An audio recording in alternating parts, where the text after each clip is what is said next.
Okay, so today I'm going to show you guys a workaround for using a Microsoft account on Windows 10 and 11 Pro after the point where they remove the option to still use a local account.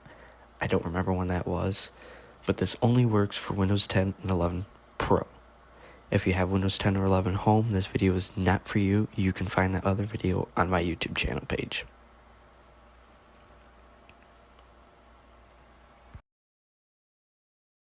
You can see here I'm just going through the initial portion of setup where I tell it my language and my keyboard layout, and I allow it to go through updates.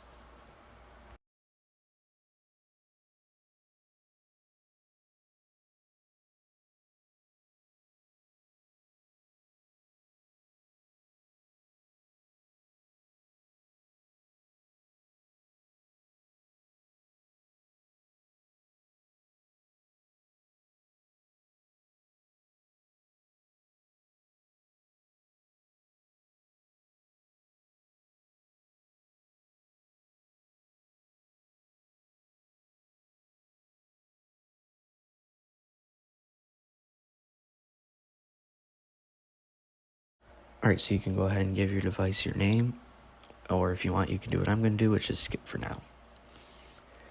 And then once it spins and loads, it's going to prompt you to two options.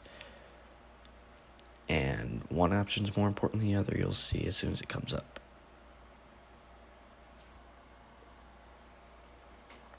It did take a little while for it to come up.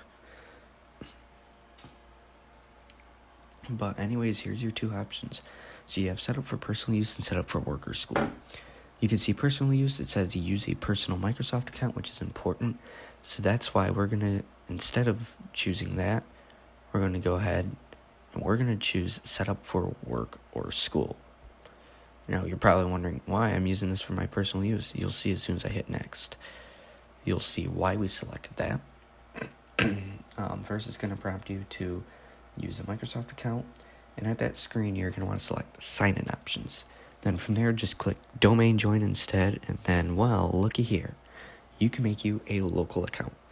That's all it takes on Windows 10 and 11 Pro is to go ahead and click use for work or school instead of home use, sign-in options, domain join instead. And then look, I can make a local account if I really wanted to. And that's all it takes. It's really simple. For Windows 10 and 11 home users, there will be another video coming out shortly after this one did. Probably by the time you see it, both will be out, which means it'll be linked in the description in the iCard at the beginning and at this point in the video when it was last mentioned. And that is for home users to bypass using a Microsoft account. Thanks for watching. Comment, like, subscribe, share the video, and we'll see you guys in the next one. Goodbye.